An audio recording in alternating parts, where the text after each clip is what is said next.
Cristo le ama y Él quiere que todos lleguemos a conocer la única verdad que existe. Y como le fue revelado al apóstol Pablo, y escrito está en primera carta a Timoteo 2:3. Esto es bueno y agrada a Dios nuestro Salvador, pues Él quiere que todos los hombres se salven y lleguen al conocimiento de la verdad. Pero ¿cuál es esa verdad? Pues la que escrita está en la Biblia. Y como tan claramente lo dijo nuestro Señor Dios Jesucristo, y escrito está en Juan 17:17. Conságralos mediante la verdad. Tu palabra es verdad.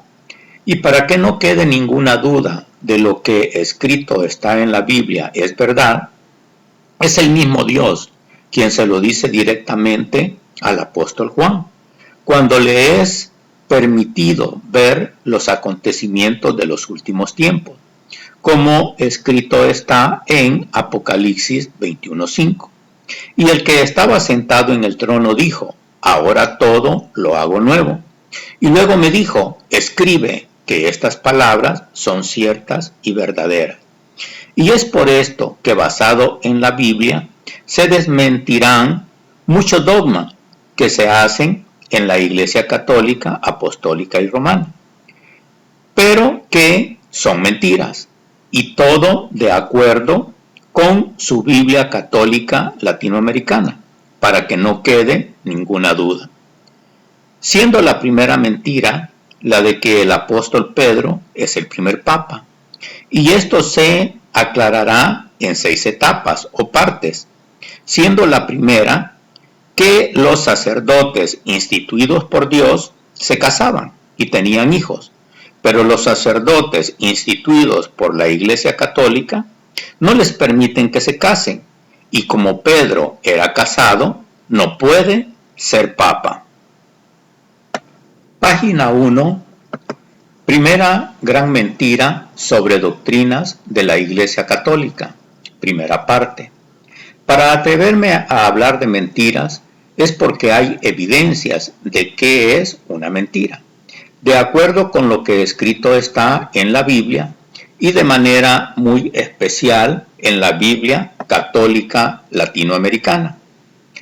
Y por lo tanto, basando todo en lo que escrito está en la Biblia como patrón universal, dejando muy claro que todo lo que va en contra de lo que escrito está en la santa y bendita palabra de Dios escrita en la Biblia, no es agradable a Dios y va en contra de sus enseñanzas, y por lo tanto no es cierto, o sea que es mentira. Y esto no es invención mía, así lo dijo nuestro Señor Dios Jesucristo, y escrito está en Juan 17:17. Conságralos mediante la verdad. Tu palabra es verdad. Y como todo lo que escrito está en la Biblia, esto fue confirmado, fue ratificado, fue revalidado, fue refrendado, fue corroborado por el mismo Dios, cuando le dice al apóstol Juan, como escrito está en Apocalipsis 21:5. Y el que estaba sentado en el trono dijo: ahora todo lo hago nuevo. Luego me dijo: escribe que estas palabras son ciertas y verdaderas. Y para que no quede ninguna duda de lo que escrito está en la Biblia, también conocido como la ley, porque da los lineamientos para conocer a Dios y todas las profecías para los tiempos venideros, después que Dios le reveló todo a Moisés, por lo cual escribió los primeros 5 libros del Antiguo Testamento de la Biblia, conocidos como la Torá o el Pentateuco, y reafirmando lo dicho por Dios en el versículo anterior, cuando le permite al apóstol Juan ver los acontecimientos en Apocalipsis, y el mismo Dios le dice: escribe que estas palabras son ciertas y verdaderas. Lo escrito en la Biblia es cierto, así lo reafirmó nuestro Señor Dios Jesucristo. Y para que no quede ninguna duda, el siguiente versículo aparece en los 3 evangelios de Mateo, Marcos y Lucas, como escrito está en Mateo 24:35. Pasarán el cielo y la tierra, pero mis palabras no pasarán. Pero es impactante cómo nuestro Señor Dios Jesucristo confirma, ratifica, revalida, refrenda, corrobora lo que escrito está en la ley, o sea, la Biblia, porque algunos pensaban que Él venía a imponer una nueva religión, o es más, a abolir la ley, que en ese momento era el Antiguo Testamento. Pero lea, escuche, analice, investigue lo que Él tan claro dice en Mateo 5:17. No crean que he venido a suprimir la ley o los profetas. He venido no para deshacer cosa alguna, sino para llevarla a la forma perfecta. En verdad les digo, mientras dure el cielo y la tierra, no pasará una letra o una coma de la ley hasta que todo se realice. Y es por esto que categóricamente dijo Jesucristo, no pasará una letra o una coma de la ley hasta que todo se realice. Es por esto que todo lo que escrito está en la Biblia o la ley se ha ido cumpliendo paso a paso, lo que sus tiempos ya se han llegado o se han cumplido. Y ya llevamos más de un 80%, y esto es lo queramos o no lo queramos. Y lo más impactante es lo creamos o no lo creamos. Y por lo tanto, el menos de un 20% que sus tiempos están por llegarse, se cumplirá, porque la palabra de Dios escrita en la Biblia es verdad. Y esto es lo que precisamente sucede con la Iglesia Católica, Apostólica y Romana, que teniendo su Biblia católica en todas las versiones que hay, lo que ellos profesan, los que ellos hacen, sus ritos, sus doctrinas, sus enseñanzas que supuestamente están basadas en la Biblia católica, aquí se va a llegar a comprobar que aunque ellos tengan su Biblia, no hacen casi nada de acuerdo a lo que escrito está en su propia Biblia católica. Se ha llegado a comprobar que más de un 80% de sus enseñanzas no están de acuerdo o basadas en su propia Biblia católica, sino que su doctrina está basada en doctrinas de hombres y no en su propia Biblia católica. Y para que se pueda aclarar todo muy bien, vamos a determinar qué es una profecía, para que en base a todas las profecías escritas en la Biblia y aclarando nuevamente en la Biblia católica, podamos determinar en dónde están las mentiras. ¿Qué es una profecía? Es algo que se anuncia, se comunica, se declara, se avisa, se divulga, se informa, se notifica, se publica, se advierte, se pregona, se pronostica, se presagia, se augura, se predice, que se comenta, que se dice, que se habla, que se proclama hoy o antes, o sea, en tiempo anterior, o con anterioridad de que se vaya a cumplir en el futuro, que puede ser a corto, mediano o largo plazo, pero que se va a cumplir a pesar de todo. Si es una verdadera profecía, como todas las que están en la Biblia y por eso se han cumplido. Haciendo la gran aclaración que hizo el apóstol Pedro, que ninguna profecía escrita en la Biblia puede ser interpretada de manera particular o por cuenta propia, y como escrito está en segunda carta de Pedro 1:20. Sépanlo bien, ninguna profecía de la Escritura puede ser interpretada por cuenta propia. Ninguna profecía ha venido por iniciativa humana, sino que los hombres de Dios han hablado movidos por el Espíritu Santo. Todas las profecías que escritas están en la Biblia, su interpretación está en la misma Biblia. Si algo se interpreta fuera de lo que escrito está en la Biblia, no es una interpretación buena o veraz. Y es por esto que las falsas doctrinas o falsas iglesias, por lo regular, toman o agarran un versículo y lo sacan fuera de todo el contexto que es la Biblia para engañar a las personas que no leen la Biblia. Y aquí viene lo impactante, lo fenomenal, lo extraordinario, lo espectacular de lo que escrito está en la santa y bendita palabra que Dios nos ha dejado por escrito en la Biblia. Porque es el único libro, el único manual, la única evidencia que ese Dios soberano y eterno nos ha dejado para que realmente le conozcamos, como Él quiere que le conozcamos, tanto a Él como a quien Él nos envía para venir a salvarnos y a darnos vida eterna, que es su Hijo amado, nuestro Señor Dios Jesucristo, quien nos dice, como escrito está en Juan 17:3, y esta es la vida eterna, conocerte a ti, único Dios verdadero, y al que tú has enviado, Jesús el Cristo. Y a partir de lo que dice al final del versículo anterior, y al que tú has enviado, Jesús el Cristo, nuestro Señor Dios Jesucristo nos advierte o profetiza que vendrán tiempos en que las personas creerán que hay muchos enviados por Dios y sobre todo muchos mediadores, pero realmente nuestro Dios único y verdadero solo nos ha enviado a un solo mediador entre Dios y los hombres. Y esto le fue revelado también al apóstol Pablo como una confirmación, y lo dice enfáticamente en primera carta a Timoteo 2:4. Pues Él quiere que todos los hombres se salven y lleguen al conocimiento de la verdad. Dios es único, y único también es el mediador entre Dios y los hombres, Cristo Jesús, hombre. Con esto que dice al final del versículo 5, visto anteriormente, y único también es el mediador entre Dios y los hombres, Cristo Jesús, hombre. Se echa abajo lo que el mundo nos dice, que hay muchos mediadores, y Dios nos dice claramente que solo hay un mediador entre Dios y los hombres, y este es su Hijo amado, nuestro Señor Dios Jesucristo. Y es aquí que nos revela que ese Dios soberano y eterno tiene un nombre, como se lo hace saber a Moisés, porque nosotros, los que creemos en el único y verdadero Dios, sí tenemos un Dios que tiene nombre, como escrito está en Éxodo 3:13.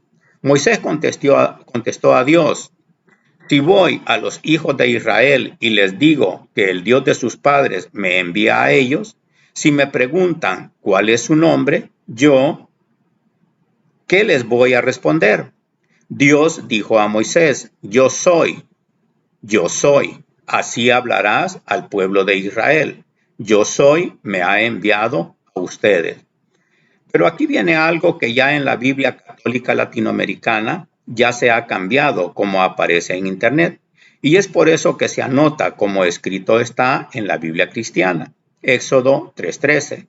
Dijo Moisés a Dios: he aquí que llego yo a los hijos de Israel y les digo: el Dios de vuestros padres me ha enviado a vosotros.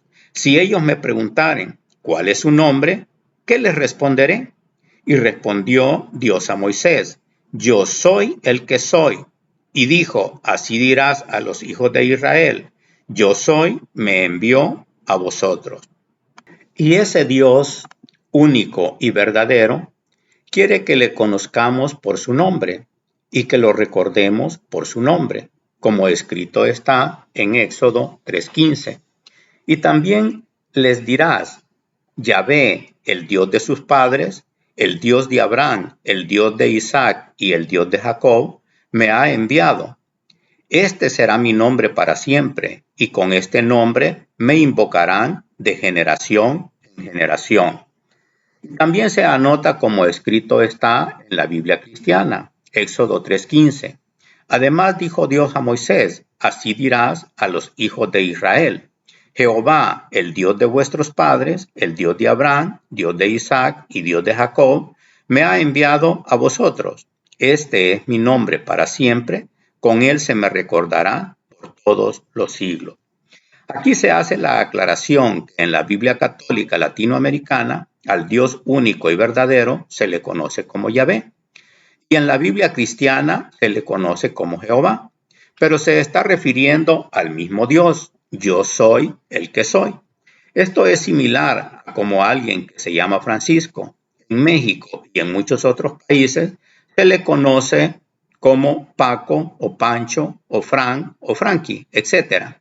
Pero se refieren a la misma persona, o sea, al mismo nombre de Francisco. Es necesario hacer la aclaración que nuestro Dios único y verdadero quiere que le llamemos y le conozcamos con su verdadero nombre, que es Yo soy el que soy, o Yo soy, o el gran Yo soy, o Jehová, o Yahvé. Y nos lo hace saber enfáticamente en la parte final del versículo 15. En la Biblia católica nos dice: este será mi nombre para siempre, y con este nombre me invocarán de generación en generación. Y en la Biblia cristiana nos dice: este es mi nombre para siempre, y con él se me recordará por todos los siglos.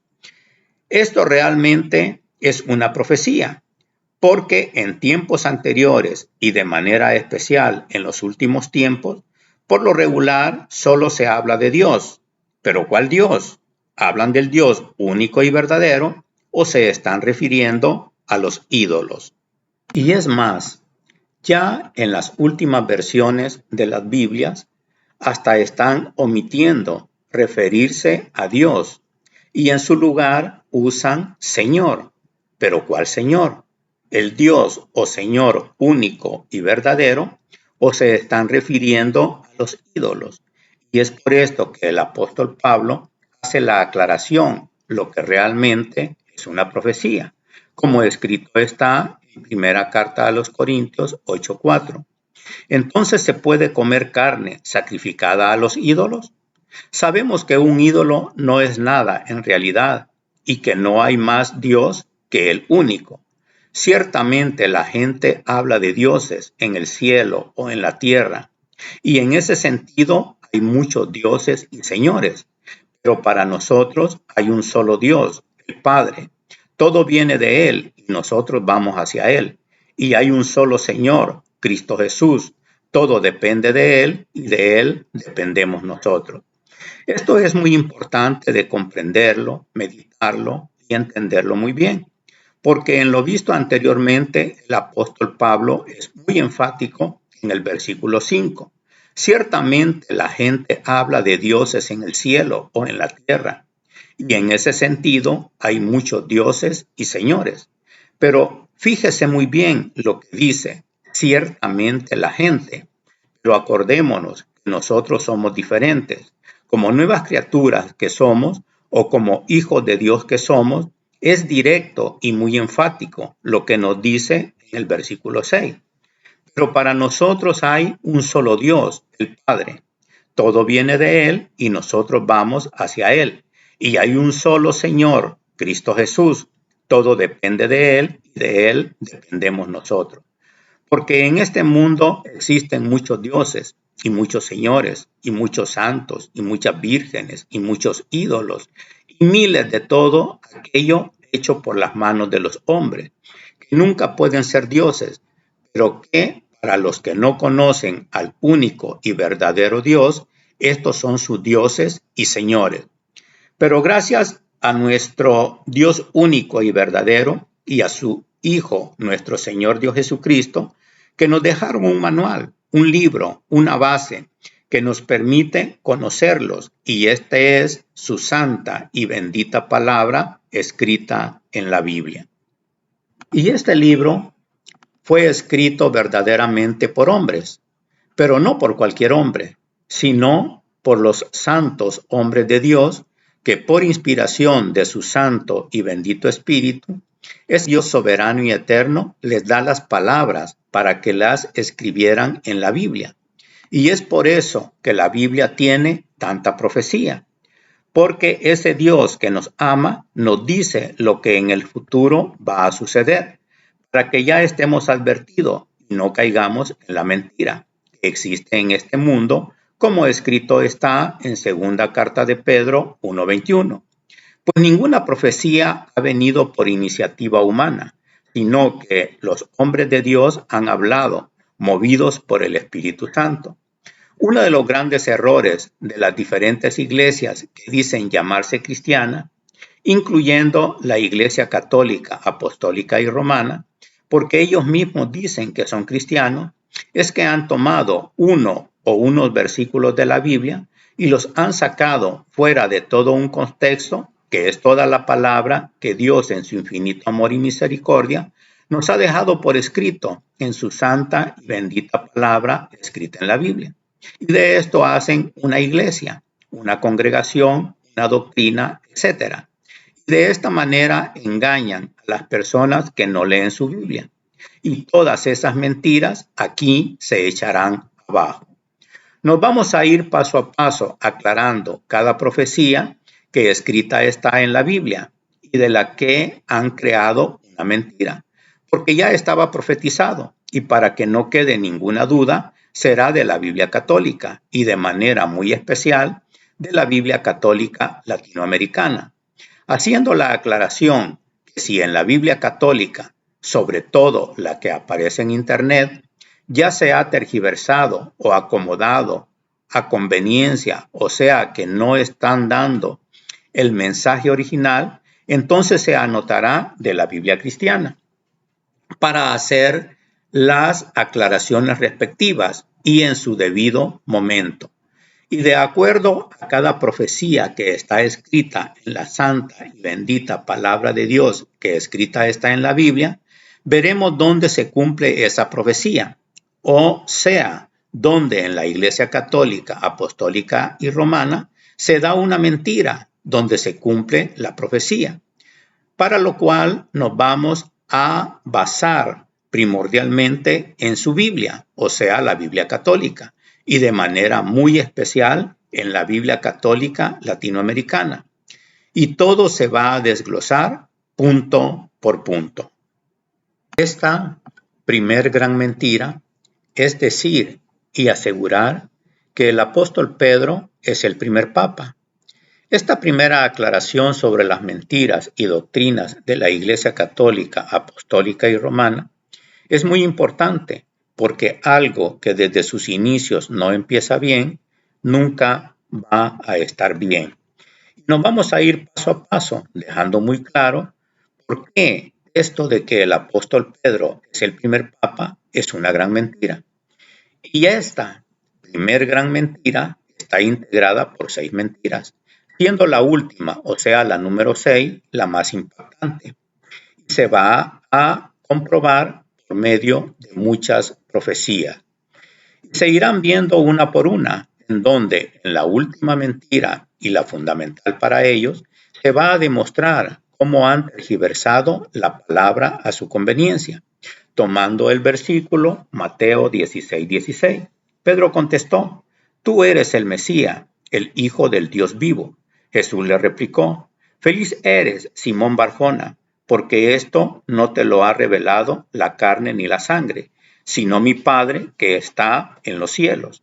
Y ahora yo te digo, tú eres Pedro, o sea, piedra, y sobre esta piedra edificaré mi iglesia. Los poderes de la muerte jamás la podrán vencer. Pero todo esto quedará muy claro, porque la palabra de Dios escrita en la Biblia es muy clara y precisa de por qué el apóstol Pedro no puede ser el primer papa.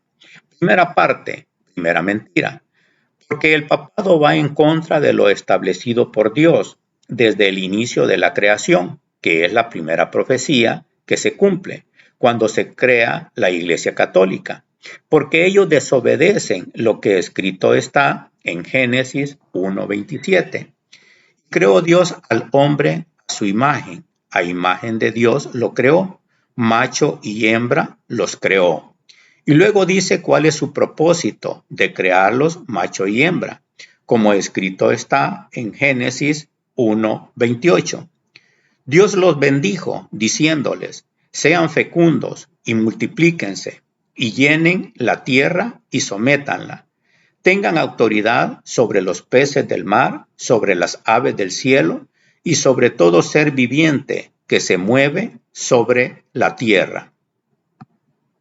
Pero esa unión no quedó ahí solamente, sino que estableció el matrimonio, como escrito está en Génesis 2:24. Por eso el hombre deja a su padre y a su madre para unirse a su mujer, y pasarán a ser una sola carne.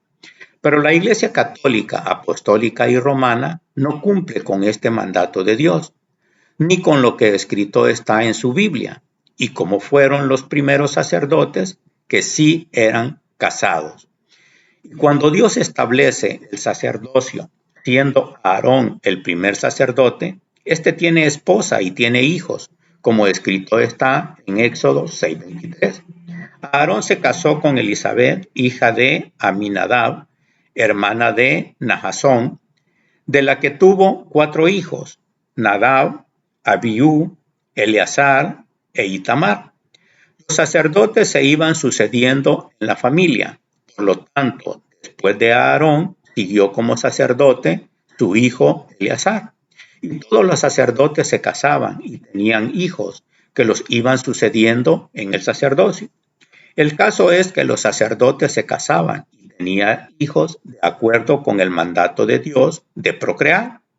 Porque de acuerdo con los lineamientos, los estatutos, las reglas, las leyes que crearon para instituirse como iglesia, de la misma Iglesia Católica, Apostólica y Romana, tanto su líder máximo, o sea el Papa, así como todos los hombres que la integran como padres o sacerdotes católicos o curas o monjes, así como también a las mujeres que las integran como son las monjas, están obligados, de acuerdo con sus estatutos, a cumplir 3 votos, que para ellos son fundamentales: obediencia, castidad y pobreza.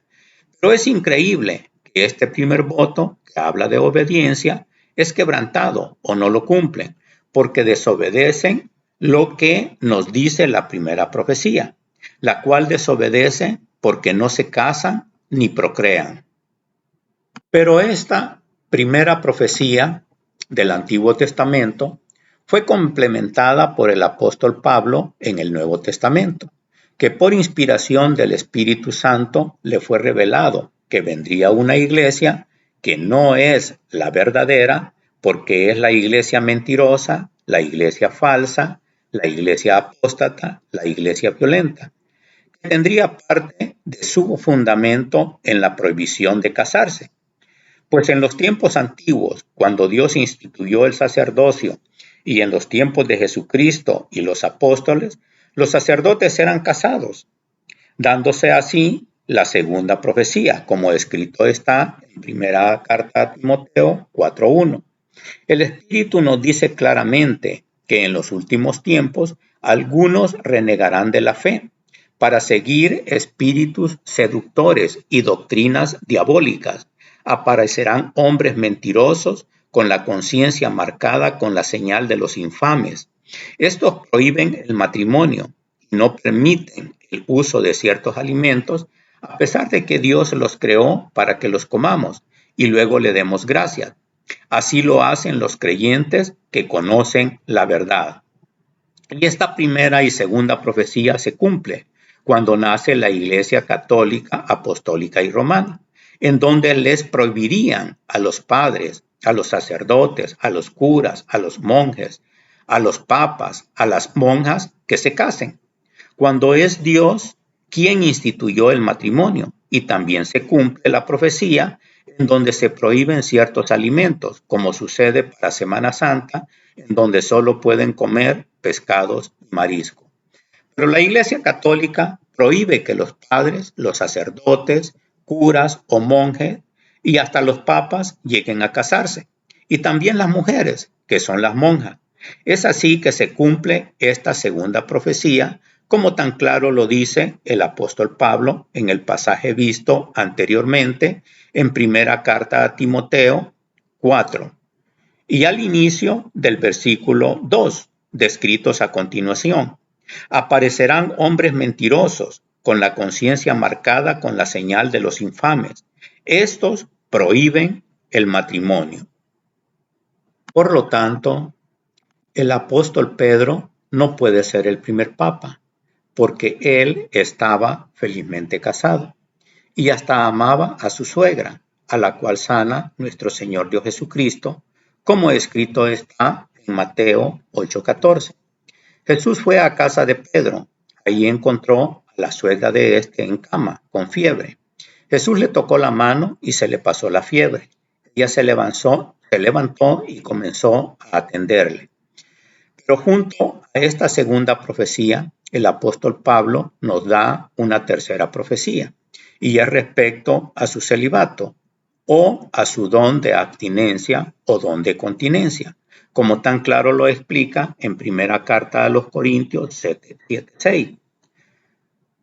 Lo que les digo es a modo de consejo, no estoy dando órdenes. Me gustaría que todos fueran como yo, pero cada uno recibe de Dios su propia gracia, unos de una manera y otros de otra.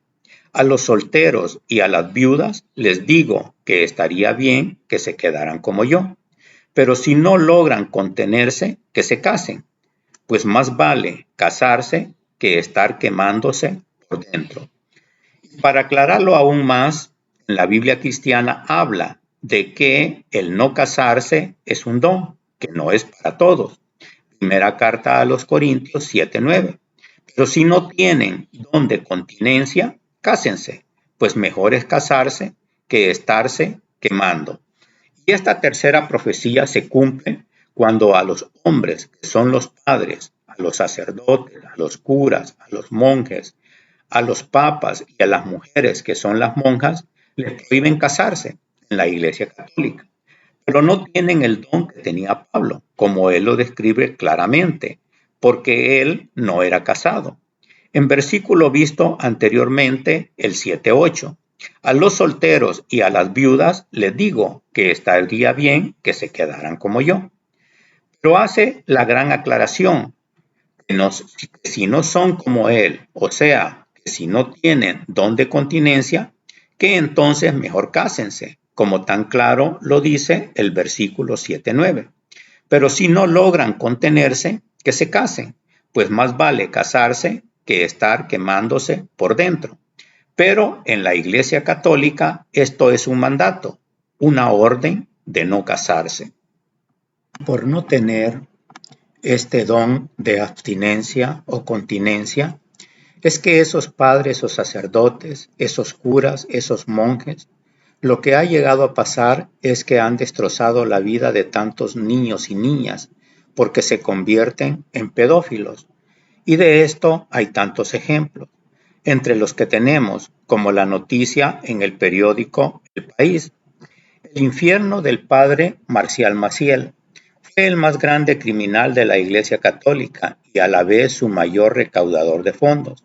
La docuserie Marcial Maciel, El Lobo de Dios, echa luz casi 30 años después de su revelación sobre los crímenes del fundador de los Legionarios de Cristo, que abusó al menos a 60 menores bajo la protección del Papa Juan Pablo II, lo que también llevó a convertir los conventos de monjas en prostíbulos disfrazados, porque los sacerdotes iban a tener relaciones con las monjas, de lo cual mucho se ha documentado y está por escrito en varias noticias y documentos.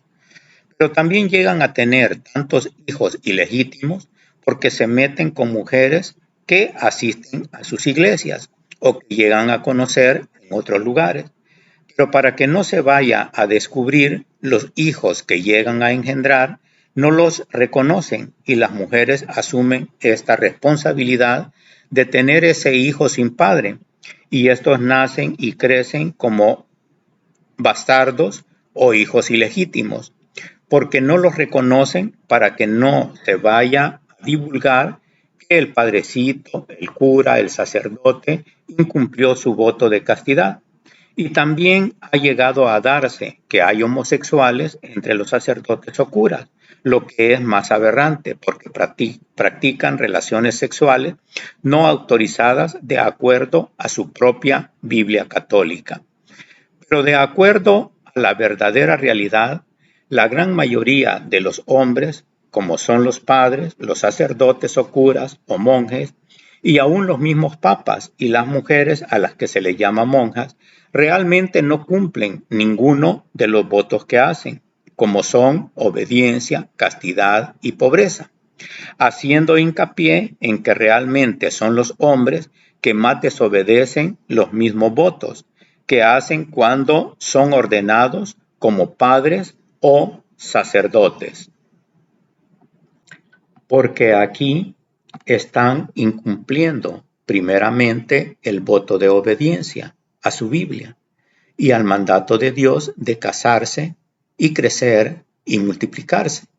Y al no casarse, están desobedeciendo a su Biblia, porque los sacerdotes que Dios instituyó tanto en el Antiguo Testamento como en el Nuevo Testamento se casaban, como están sus historias escritas en la Biblia.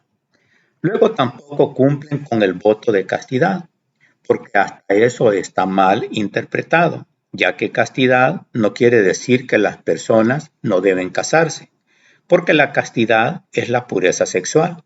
Las personas que son castas son moralmente puras en pensamientos, palabras y obras. La castidad significa abstenerse de cualquier relación sexual prematrimonial. También significa ser completamente fiel al cónyuge en el matrimonio. Y esto era lo que se les demandaba a los sacerdotes desde siempre, pero no que no se casaran. Pero aún aquí mienten los dirigentes de la Iglesia Católica, porque de acuerdo con la definición anterior, la castidad no es abstinencia del matrimonio, ni mucho menos de las relaciones sexuales en el matrimonio.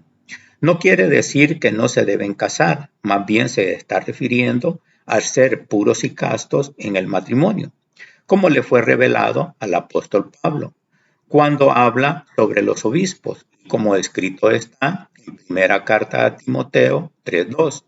Es necesario, pues, que el obispo sea irreprochable, casado una sola vez, casto, dueño de sí, de buenos modales, que acoja fácilmente en su casa y con capacidad para enseñar.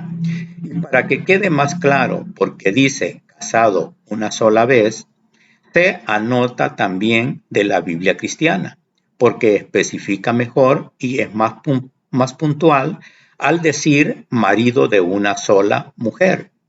Primera carta a Timoteo 3:2. Pero es necesario que el obispo sea irreprensible, marido de una sola mujer, sobrio, prudente, decoroso, hospedador, apto para enseñar. Como conclusión tenemos que los sacerdotes instituidos o puestos por Dios sí se casaban, pero los sacerdotes que no son instituidos o puestos por Dios, sino por la Iglesia Católica, Apostólica y Romana, no se casan.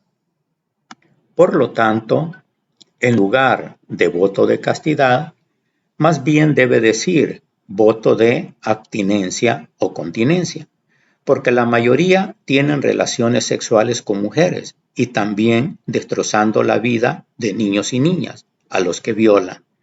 Porque tampoco puede ser celibato, porque esto es la decisión voluntaria de una persona de no casarse y abstenerse de las relaciones sexuales. Pero fíjese muy bien lo que dice decisión voluntaria. Y lo que los sacerdotes hacen de no casarse no es voluntario, sino a fuerza, de acuerdo a lo impuesto en sus lineamientos por la Iglesia Católica. Y mucho menos cumplen con el voto de pobreza, porque la gran mayoría viven muy bien y no son pobres. Es más, hay muchas personas que tienen sacerdotes en su familia y cuando tienen alguna necesidad económica recurren a ellos para que les presten dinero. Y no digamos el Papa, que realmente vive como un rey.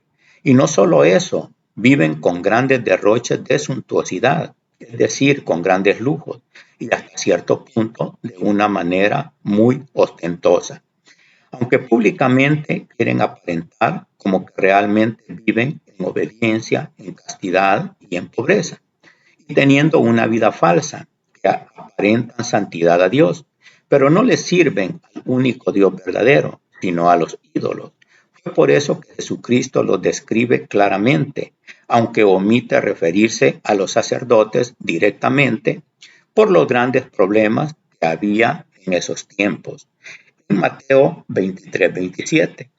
Hay de ustedes, maestros de la ley y fariseos, que son unos hipócritas. Ustedes son como sepulcros bien pintados, que se ven maravillosos, pero que por dentro están llenos de huesos y de toda clase de podredumbre. Ustedes también aparentan como que fueran personas muy correctas, pero en su interior están llenos de falsedad y de maldad. Hay de ustedes, maestros de la ley y fariseos, que son unos hipócritas. Ustedes construyen sepulcros para los profetas y adornan los monumentos de los hombres santos. Pero lo que viene a continuación es la peor gran mentira, porque el sacerdocio de la Iglesia Católica, Apostólica y Romana fue la más grande perseguidora y flageladora de los verdaderos cristianos. Por eso Jesucristo les dice, como escrito está en Mateo 23:30. También dice, si nosotros hubiéramos vivido en tiempos de nuestros padres, no habríamos consentido que mataran a los profetas. Así ustedes se proclaman hijos de quienes asesinaron a los profetas. Terminen pues de hacer lo que sus padres comenzaron, serpientes, raza de víboras. ¿Cómo lograrán escapar de la condenación del infierno? Desde ahora les voy a enviar profetas, sabios y maestros, pero ustedes los degollarán y crucificarán, y a otros los azotarán en las sinagogas o los perseguirán de una ciudad a otra. Al final recaerá sobre ustedes toda la sangre inocente que ha sido derramada sobre la tierra, desde la sangre del justo Abel hasta la sangre de Zacarías, hijo de Baraquías, al que ustedes mataron ante el altar dentro del templo. Y ya en estos tiempos finales también se les demandará por toda la sangre inocente derramada desde los tiempos de nuestro Señor Dios Jesucristo hasta nuestros días. Continúa con la segunda parte de esta primer gran mentira. Saludos y muchas bendiciones.